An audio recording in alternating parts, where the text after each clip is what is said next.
Jesus is alive. This is a wonderful news that must be spread throughout the world, no? Because Paul said, if Jesus be not risen, no, kung wala pa ko mabanhaw si Jesus Christ, our faith is in vain. Atong pagtuo, wala hinungdan na here, we are shouting, we are praising, and worshiping God, pero wala hinungdan ni if Jesus is not risen. But because Jesus is risen, hallelujah, ang atong pagtuo, maigsoon, is meaningful. Ang atong pagtuo, no, is granted. Ang imong labor, ang imong giving, imong worship, dili na baliwala sa Ginoo because Jesus is alive. So ang atong pagpangalagad, ang atong pagsimba is being laid upon the foundation of His resurrection, that Jesus is alive.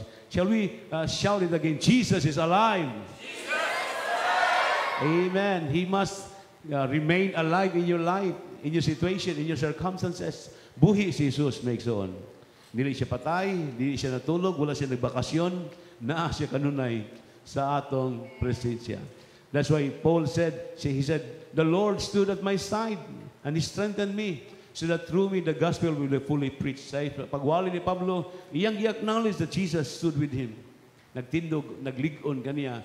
Aron sa iyang mga papangwali, ang mga luwasunon maluwas. Ang mga tabangunon matabangan. Ang mga ayuhunon maayo. Amen, mamigsoon. Ang mga broken-hearted ma-fix. Na mga broken lives, broken heart, broken dreams, ma-fix ka. Because Jesus is alive. Hallelujah. Jesus is alive. And I pray that this will become kinibita mahimong buhi nato nga declaration sa atong matagusa nga buhi si Jesus. Na nakay problema, you declare Jesus is alive. Nakay crisis, declare Jesus is alive. You don't feel well in your body, you declare Jesus is alive. Hallelujah. Because truly indeed, Jesus is alive. No, daghan natang pagpanudlo na nagpamatuod na nga atong Ginoo buhi. Gipanghimakak na sa uban, pero ang Biblia o ang history nagpamatuod nga buhi gyud si Ginoong Hesus. Amen. Wala siya tagui, wala siya gipulihan dito sa cross nga lahi ang nagpalangsang dito nga parehan niyag naong. Wala gikawat ang iyang lawas sa lubnganan aron ibalita nga buhi gyud siya tinuod. Tungod kay human si pagkabanhaw, nagpakita pa siya 40 ka adlaw sa mga tao. Preaching and teaching and healing to demonstrate to them that He is alive. Na dili lang balita, dili lang rumor, kundi 40 days si Jesus Christ nagwali, nanudlo before He was ascended up to heaven. Sa wa pa siya gikayab ngadto sa kalangitan, nagwali siya, nangayo, nanambal for 40 days right after the resurrection. O wala gyud katarungan nga dili madawat sa mga tao nga nabuhi og nabanhaw gyud atong Ginoong Hesus. Kay ang Hesus kay ilang gipatay, gilubong, nakita nila nga nagwali, nagampo sa mga sakiton, naghingil mga yawa, sa yawa pa siya gibayaw ngadto sa kalangitan. One more time, say, Jesus is alive.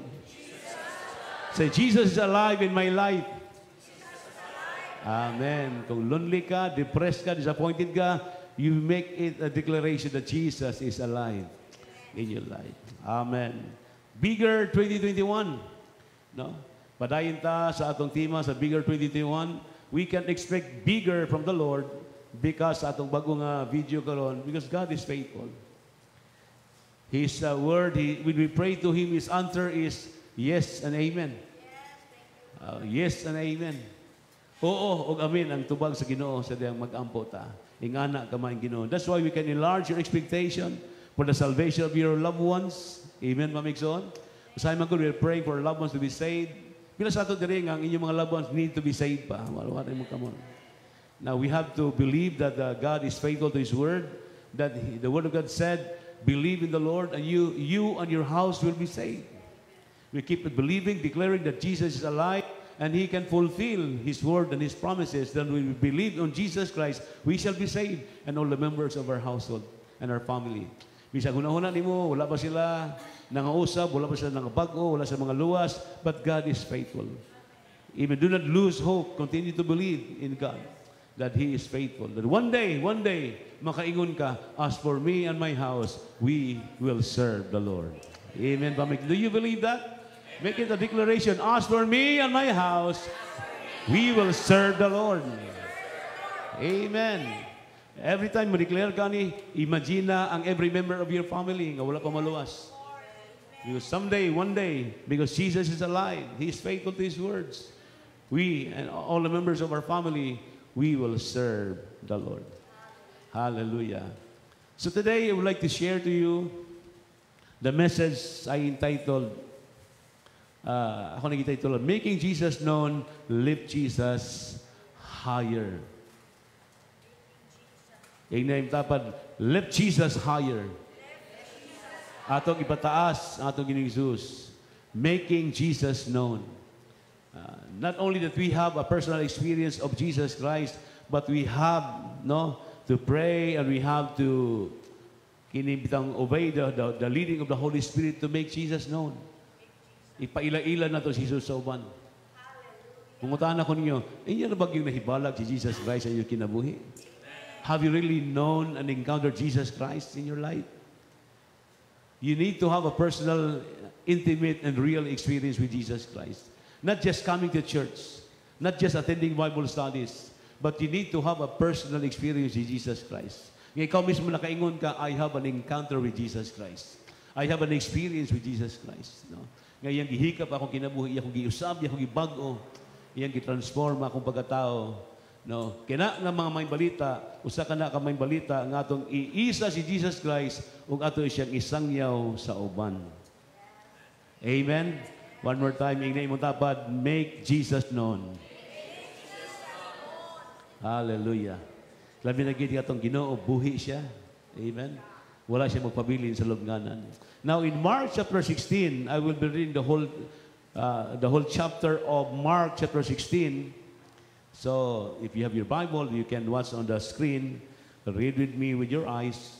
In Mark chapter 16, verse 1, padulong ni siya sa verse 20. Okay. Praise Jesus. Magsugod lang sa tasawan. And when the Sabbath was past, Mary Magdalene and Mary the mother of James and Salome had bought sweet spices that they might come and anoint Him. Sa si Jesus Christ. Dito sa lubnganan, sa isbuntag, nagmata sila. Nagdala sila glamas ng ilang ibalsamar sa atong Ginoong Hesus. Because they were thinking that Jesus died. Verse 2, very early in the morning, the first day of the week, they came unto the sepulchre at the rising of the sun. Verse 3, and they said among themselves, who shall roll us away the stone from the door of the sepulchre? Kisa may muligid sa bato. Kaya dako mo ang bato, no? Verse 4.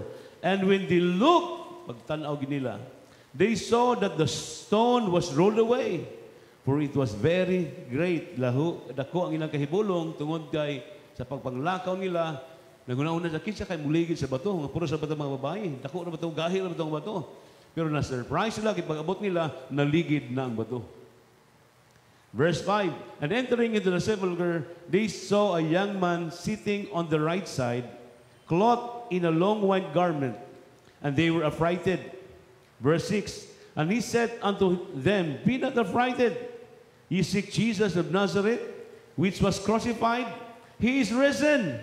He is not here. Behold the place where they laid Him. Verse 7, but go your way, tell His disciples and Peter, and he goeth before you into Galilee. There you shall see Him, as He said unto you. Verse 8, and they went out quickly and fled from the sepulchre, but they trembled and were amazed. Neither said they anything to any man, for they were afraid. Verse 9, now when Jesus was risen early the first day of the week, He appeared first to Mary Magdalene, out of whom He had cast 7 devils. Verse 10. And she went and told them that had been with Him, and they mourned and wept. Verse 11. And they, when they had heard that He was alive, and had been seen of her, believed not. Jesus appears to the 2 disciples. Verse 12. After He appeared in another form unto the 2 of them, and they walked and went into the country. Verse 13. And they went and told it to the residue, neither believed they them. Huwag yan sila matuo sa ilang balita nga. Sa dihang ang atong Ginoo sila pagkita, niya gibalita, uy, napanaw si Jesus, buhi Jesus. Pero ang uban, dili sila makatuo. Ha? Tinuob lang yun na. Tinuob lang yung giingon. Verse 14. Afterward, he appeared unto the 11 as they sat at meat, and upbraided them with their unbelief and hardness of the heart, because they believed not them which had seen him after he was risen. So napakita siya sa 11 disciples, yung gibadlong ang iyong mga tinunan, tungkol sa kagahi sila kasing-kasing, nga nang wala sila matuo sa gisulti, gibalita sa mga tao nga nabanaw siya. Verse 15, and he said unto them, Go ye into all the world, and preach the gospel to every creature. Verse 16, He that believeth and is baptized shall be saved, and he that believeth not shall be damned. No, isya iwali no panglakaw kamo sa mambalita og iwali ang ebanghilyo. The gospel of Jesus Christ ang motuo og mababautismo sa maluwas apan ang dili motuo pagahukman. Verse 17, and these signs shall follow them that believe. In my name shall they cast out devils. They shall speak with new tongues. Verse 18, they shall take up serpents, and if they drink a deadly thing, it shall not hurt them. They shall lay hands on the sick, and they shall recover. So then, verse 19, after the Lord had spoken unto them, he was received up unto heaven and sat on the right hand of God. Verse 20, and they went forth and preached everywhere, the Lord working with them and confirming the word with signs following. Amen. Praise the Lord. So this was the account the first day when Jesus Christ was resurrected. No, he appeared to a few people, and the few people were told to tell the other disciples. But when the disciples heard nakadungog sila nga buhi si Jesus, wala sila nito.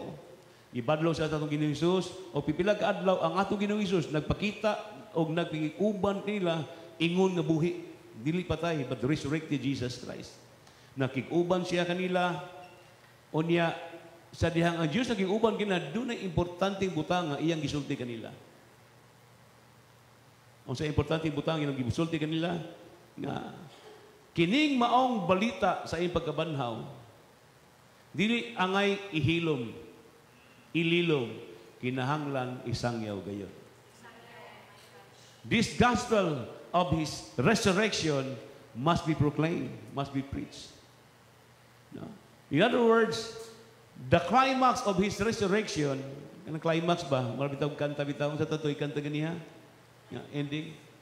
What a beautiful name it is, the name of... Wala siya, day of... Kabalo kang end na siya ba? Ang ending ana, ang climax yun sa resurrection is the Great Commission. Pag-end,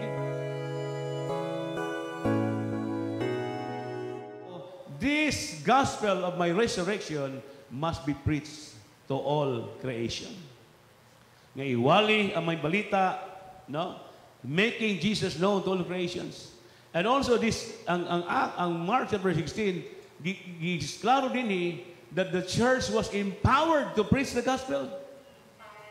Gi-empowered ta. Wala lang ta gi-commission nga panglakaw mo, but the church was empowered.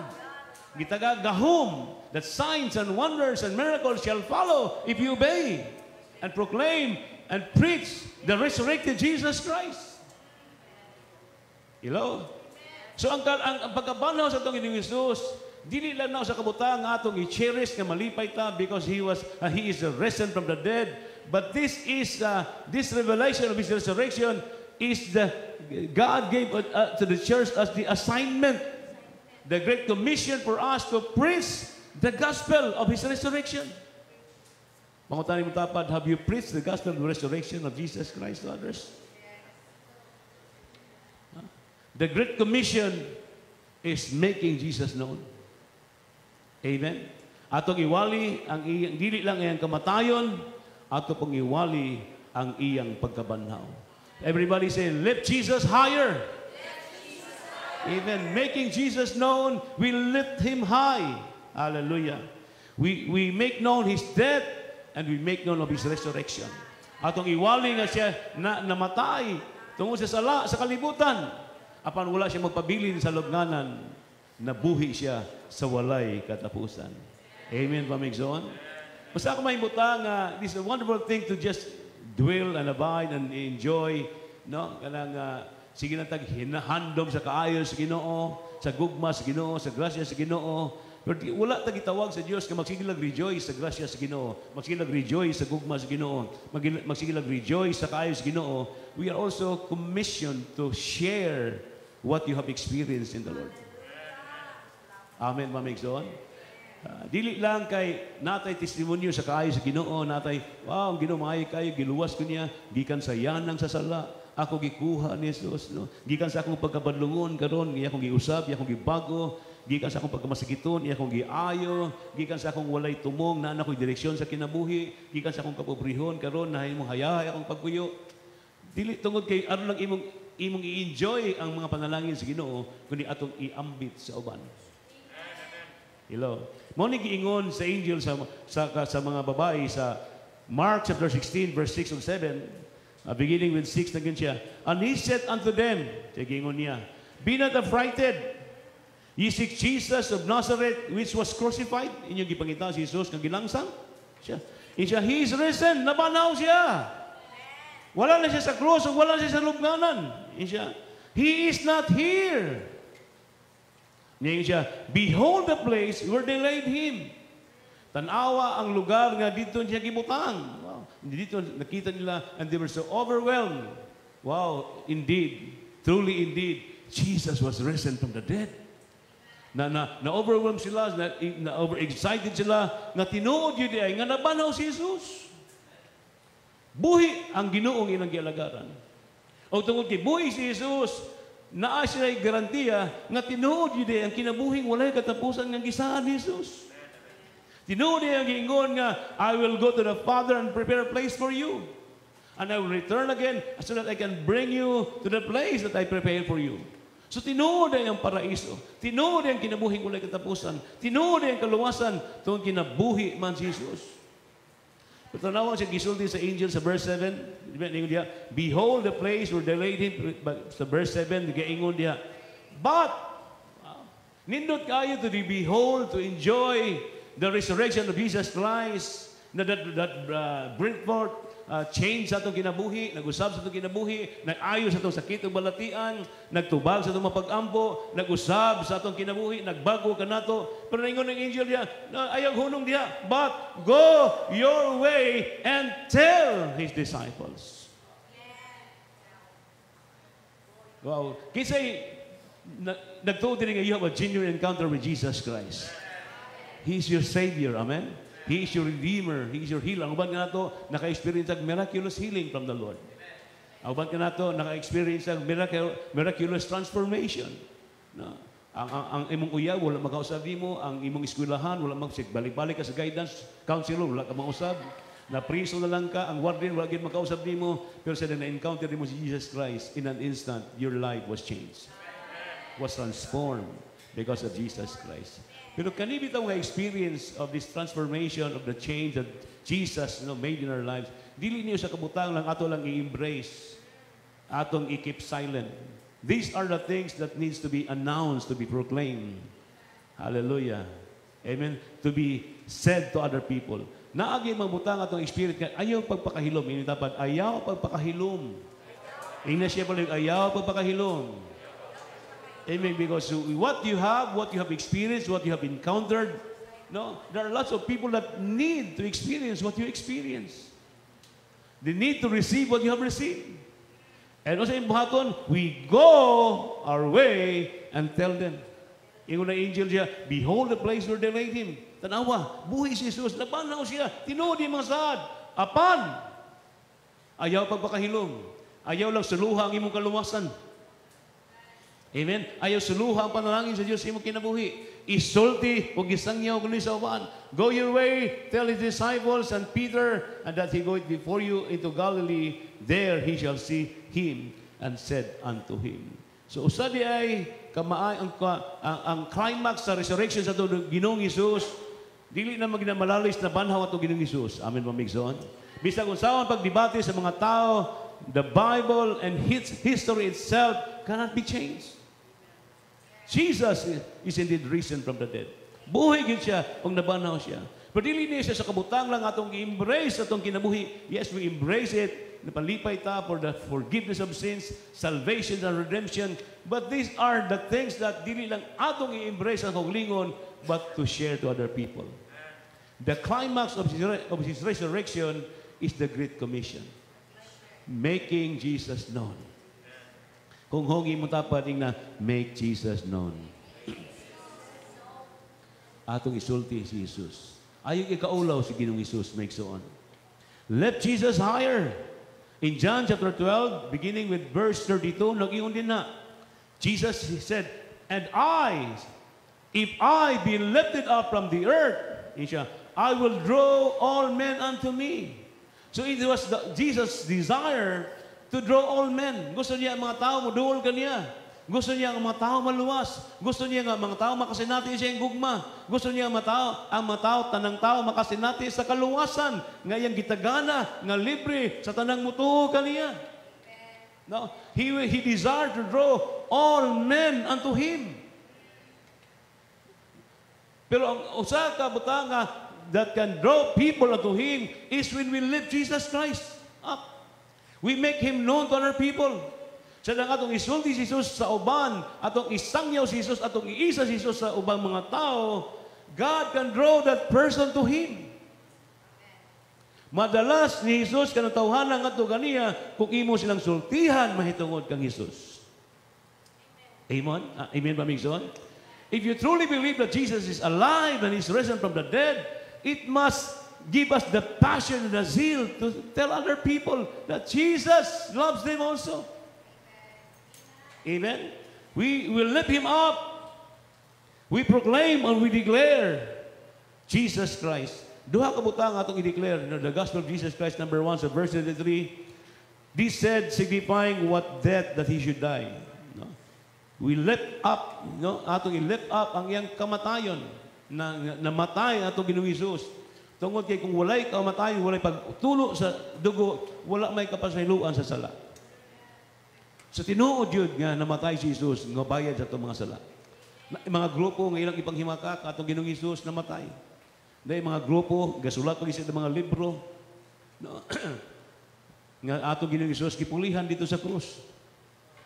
Naikulon ni Jesus Christ, ni murag naong niyang dito, pero dili di siyang gilangsang sa krus. No, dahil kay mapanghimakak, nga ilang ipanghimakak, nga wala siya namatay. Natiman nato, kung wala namatay si Ginoong Hesus, wala kapasiluan sa sala. Because Jesus died on the cross as the penalty of our sin, we have forgiveness of sins. Without the remission of, without the shedding of the blood, there is no remission of sins. So kinahanglan mutuog yun atong dumaton o deklarar no atong i-lift up si Jesus Christ, atong i-lift up nga tinuod yun nga namatay si Jesus, mahimong bayad sa atong sala o kalapasan. Amen? Sa verse 34, and the people answered him, we have heard out of the law that Christ abided forever. Ingon din siya, ingon ang mga tao nga, ha? Kung si Jesus isang yun namatay, di ba ang Jesus buhi man sa walay katapusan? Tinuon na, namatay siya sa itong mga sala, pero nabanhaw siya pag-usab o nabuhi sa walay katapusan. So ang mensahe sa may balita, we lift Jesus higher, we make Him known by telling the people of His death and His resurrection. Atong iwali sa mga tao, ang kamatayon ni Jesus na nagwangtang sa sala sa kalibutan. Ang iyang dugo nga nihugas sa sala sa kalibutan ug ang iyang pagbanhaw nga naghatag og kasiguruan nga tanan niyang saad tinuod gayon. Ingon si Pablo, kung wala pa man nabanhaw si Jesus Christ, sayang lang gyud tinuuhan. May pinaglaan na mo putot. But because Jesus is alive, He's risen from the dead. Hallelujah. Mahimot ang kumpiyansa that your blessed hope is not in vain. It is indeed worthy of waiting, worthy of hoping, worthy of believing, because Jesus is alive forevermore. We'll lift Him up. Amen, Migzon. We'll lift up His death. We'll lift up His resurrection. And when we lift up His death and His resurrection, God can draw all men unto Him. Madala niya ang mga tao nga tukan niya. Busa inim tapat palihog. Hallelujah. Make Jesus known. Make Jesus known. Make Jesus known. Make Jesus known. Lift up His name. Tell other people that Jesus died for their sins. Amen? Jesus was risen from the dead. Ang iyang pagkabanhaw, may atong pagkabanhaw. Amen. Kita namatay sa sala, sa iyang kamatayon, pero sa iyang pagkabanhaw, kita usab na banhaw uban kaniya. Doon ay duha ka butang, isang yaw ang iyang kamatayon o iyang pagkabanhaw. We share, we make known of Jesus Christ pertaining to His death and resurrection. Dili lang death, period. Dili lang resurrection, period. But death and resurrection. Ang iyang kamatayon o pagkabanhaw. Mao ni ang kumplitong balita mahitungod kang Jesus Christ. Namatay siya para kanatong tanan, apan nabuhi siya sa walay katapusan. Kanang word nga lift up makes so on. Na if I be lifted up, in the Aramaic praise, kanang magong lift up sa Aramaic nga praise, nga kuan, is another way of saying lifted up in crucifixion. No? Lifted up in crucifixion. Mo na naisa siya diha sa pagka-linangsang sa cross. So ato ginang isangyaw, ang atong ginisus, ginangsang sa cross. Og namatay siya. Ang iyang pagpasakit o pag-antos, tuwag mauman niyang balita, ang hinungdan, nganong nakabatod kag kaayuhan sa sakit o balatian. Nakabatod kag kabaguhan sa kinabuhi because of His suffering. And we have to lift Him up. We have to make Jesus known ug atong i-lift up ang iyang pagkalinangsang sa krus. Ingon bitaw sa John chapter 3 verse 14 o verse 15 sa giingon diha. Verse 14. And as Moses lifted up the serpent in the wilderness, even so much the Son of Man must be lifted up.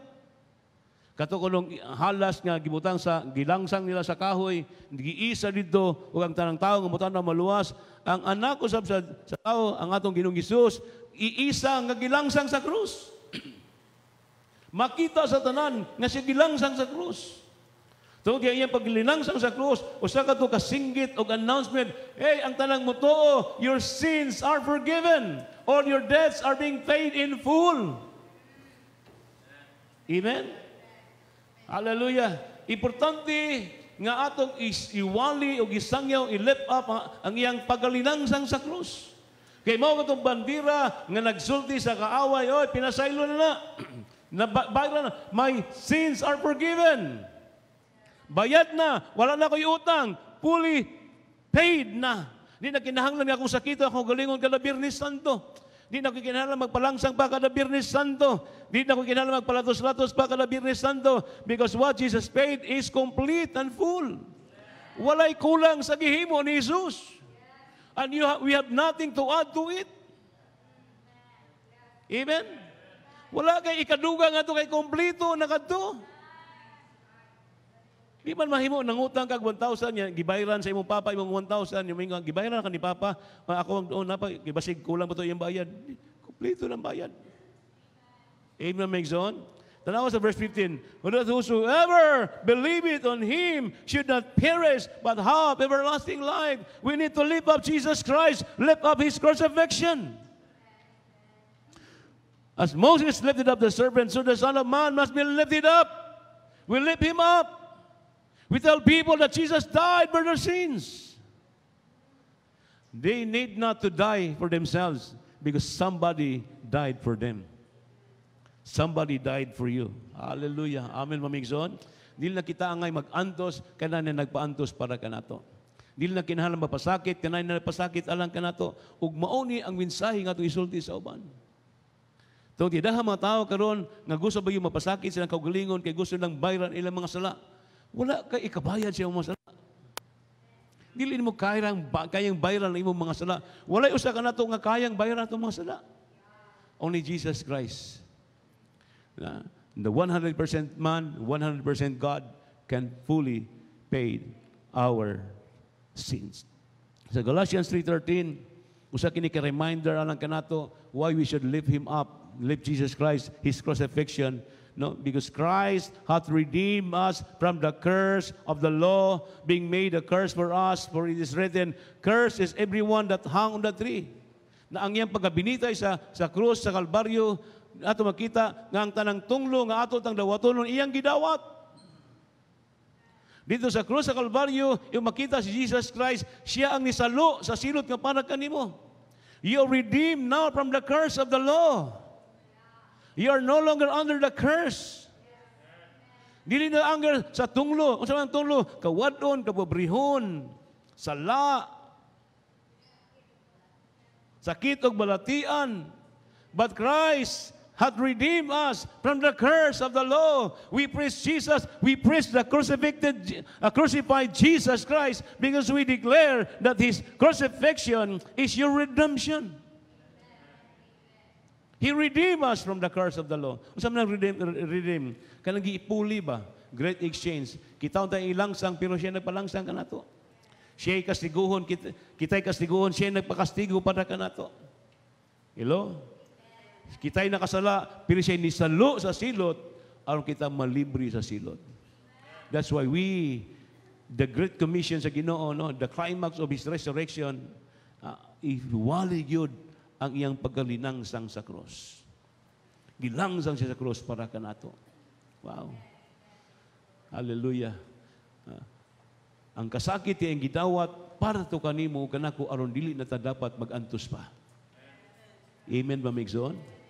Dili na ta pwede nga palisod-lisod ta, magpapobre-pobre ta, magantos ta aron ta masantos. Ingnem dapat ayo pagantos aron masantos. Kay you have been sanctified. Ang sama ng santos, sanctified, cleansed, separated. We are made clean because of Jesus Christ. It was His blood that make us saints.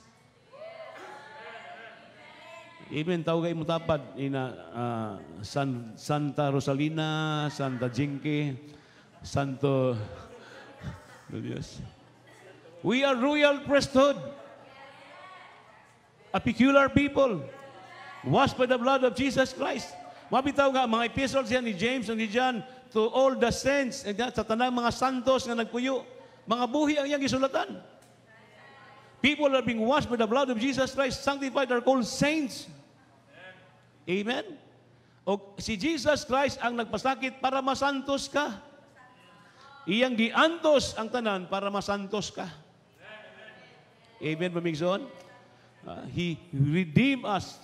No, he received all the curse being hung on a tree. Dito naglangsang siya. That's why we have to lift Him up and lift up His crucifixion. Sa Greek nga praises Pamigson, kanang lifted up, lahi ang pagkasulti. Kaya sa Aramaic, kaning if I will lifted up, sa Aramaic, I will be lifted up from the crucifixion. Pero sa Greek nga translation, kanang lifted up is lifted up in resurrection. Sa ito pa, atong iwali ang iyang kamatayon o atong iwali ang pagkabanhaw. Dili lang kayo siya namatay o nagpabilin sa lubnganan, nabuhi siya sa walang katapusan, aron iyang ipatuman ang iyang mga saad kanato. Kung kaya niyang tumanon ang iyang gingon nga, ilang siya patyon o mabuhi sa ikatulog ka adlaw, kung kaya niyang buhion niyang kagulingon, walay katarungan nga dili niya kayang tubagon ang imong mga pagampo. Walay katarungan na di kayang sulbaro ang imong mga problema, kay kung nahimo man niya pagbanaw iyang kaugalingon, gikan sa mga patay, nga may pinakalisod sa tanang butang, walay katarungan nga dili niya kayang tubagon ang imong mga pagampo igsoon. That's why we lift up Jesus, we lift up His death, and we lift up His crucifixion. Naingon sa 2 Timothy 2:8, remember that Jesus Christ, the seed of David, was raised from the dead according to my gospel. Jesus was raised from the dead. Nabanhaw siya sa mga patay. O kanang word niya nga, remember, hindi lang aron atong huna-hunaon, i-remember na to. Sa Greek word na ng remember is to make mention. Dili lang to be mindful, dili lang to remember, dili lang to remind yourself, to recollect, or about memory. It also speaks about make mention, isulti, making Jesus known. Amen, Pamigson? So, we lift Jesus Christ, we make Him known to the people that He died for our sins, for the remission of our sins, and we make known to the people that the Jesus who died for our sin was resurrected from the dead. Buhi siya. O tungkol kay buhi siya, sa mag-ambo kita kaniya, makatubag siya sa mga pag-ampo. Hello, make on. Sa 1 Corinthians 15:12, naingon diya, sa the Passion Translations, the message we preach is Christ who has been raised from the dead. Ang mensahe nga mangiwali nga si Kristo nabuhi gikan sa mga patay. Hallelujah! He's alive. He's alive. Nilang ta nagkanta-kanta ng Hallelujah! Jesus is alive. We make known to the people that Jesus is alive. O ang unang testimonyo gid nga buhi si Jesus ang imong nausab nga kinabuhi. Ang imong na-transform nga life. Ang imong personal experience mo ginang unang testimonyo sa pagkabanhaw ni Jesus. Ato bitaw gikanta kaniya, apitos kanta, we overcome the enemy by the blood of the Lamb and by the word of our testimony. We testify of His death and we testify of His resurrection. That's why in John chapter 12 verse 32, nangingon diha, if I be lifted up from the earth, will draw all men unto me. When every time, wherever we go, we lift up Jesus, we lift up His death, we lift up His resurrection, people are being drawn to Him. Daghang mga kalag ang maluwas, daghang mga kalag mga madalas sa Ginoo. Mark chapter 16, hapit na ako lang daliyon kay abi mo na ako 15 minutes rin akong wali may igsoon. Naingon niya sa verse 15. And He said to them, go ye into all the world. Preach the gospel of sa mga gospel. The gospel of His death and the gospel of His resurrection. Ingnin tapad, lakaw. O iwali. Ang may balita sa iyong kamatayon na isang pagabanaw. Nga naman, nga itong iwali. Verse 16, he that believed and is baptized shall be saved. Di man ang mutuo sa imong isulti kanila may tungod sa kamatayon na pagabanaw ni Diyos maluwas. Sa ato pa rin pagkasulong, ispuko mo ka na. Di ba? When we preach Jesus who died on our behalf, we preach the resurrected Jesus Christ, ang tanang mutuo maluwas. Ang imong mama maluwas. Ang imong papa maluwas. Ang imong uncle maluwas, ang imong auntie maluwas, ang imong bana maluwas, ang imong asawa maluwas, ang imong mga anak maluwas, ang imong silingan maluwas, imong parinti maluwas. When you lift up the name of Jesus Christ and preach the gospel of His death and His resurrection. Verse 20, I will end. Manindog na maigsoon. Tanawa na ko sa verse 20. The climax of His resurrection. Ano sa ingon diha? And they went forth and preached everywhere. When Jesus told the disciples before He was ascended up to heaven, panglakaw ka mo, iwali ang may balita, may tungod sa akong kamatayon o sa akong pagkabanhaw. Tug tanang mutuo nga ako namatay para sa mga sala. O ako nabanhaw, aron tuman akong gisaad silang kinabuhi, maluwas sila. O ang mga disciples, nang lakaw, og nituman sa gingon si Ginoo. Kisa nagtuo diri nga kita mga tinun-an sa tong Ginoong Hesus.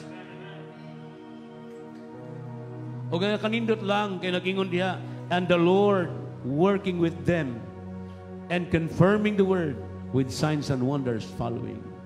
The church is commissioned to preach the death and the resurrection of Jesus Christ. But not only that we are commissioned to preach the gospel, we are empowered to preach the gospel. What is your response right now? What is your response to the appeal of Jesus Christ right now? When He's speaking to the disciples, I believe right now He's speaking to you as well today. Jesus is speaking to us right now, making Jesus known. We lift up the name of Jesus Christ. We tell other people about His death, the redemption for all our sins, and He is alive forevermore to hear us when we pray, to confirm His words with signs and wonders and miracles, to back us up with His presence and the anointing of the Holy Spirit. And I pray right now, I pray that in the name of Jesus Christ, as a church, once again, we allow the Holy Spirit to bring awakening, revival in our spirit and our hearts, to respond, yes, Lord, I will go, and I will make Jesus known. Hallelujah. I will preach His death and His resurrection. Because everyone who believed, including my family members and friends and relatives, when they believe that Jesus died for their sins and He's alive, hallelujah, forevermore, they will be saved. They will be saved.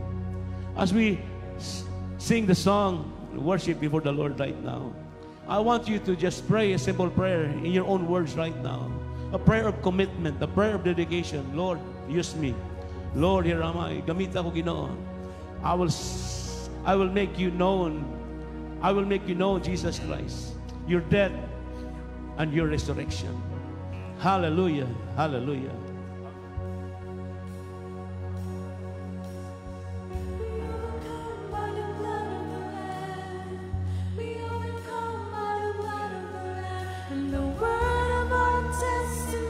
Yes, Lord. The word of our testimony. We overcome by the blood of the Lamb. We overcome by the blood of the Lamb. And the word of our testimony. The word of our testimony. We overcome by the blood of the Lamb. We overcome by the blood of the Lamb. And the word of our testimony, the word of our testimony. Hallelujah. We overcome by the blood of the Lamb. We overcome by the blood of the Lamb. And the word of our testimony, the word of our testimony. We overcome by the blood of the Lamb. We overcome by the blood of the Lamb. And the word of our testimony, the word of our testimony. Amen. The moment you share, make Jesus known to other people, it will empower them to overcome the power of the devil against their lives. They will be set free from the curse of the law. They will be set free from the punishment of sin. They will be saved, and they will be called the sons and daughters of God. Remember the Great Commissions. Remember that you are empowered by the Holy Spirit. That's why in the book of Acts said, and you shall receive power after that the Holy Ghost will come upon you, and you shall be witnesses of me. We are empowered by the Holy Spirit to tell others, making Jesus known, making Him who died for our sins, who is alive forevermore. Father, we just thank you for your words today. And I pray that the Holy Spirit will constantly, O God, bring enlightenment to our hearts and mind, O God, inspiration and motivation, O God, passion and zeal, O Lord God, to make Jesus known, hallelujah, to other people, to preach the gospel of your death and the gospel of your resurrection. We thank you for the response of faith, Lord God, response of faith and obedience, O God, to your people. Hallelujah. Making Jesus known. Empower and equip us, O God. We thank you, we praise you. In Jesus' name we pray. Hallelujah, hallelujah. At alam Amen.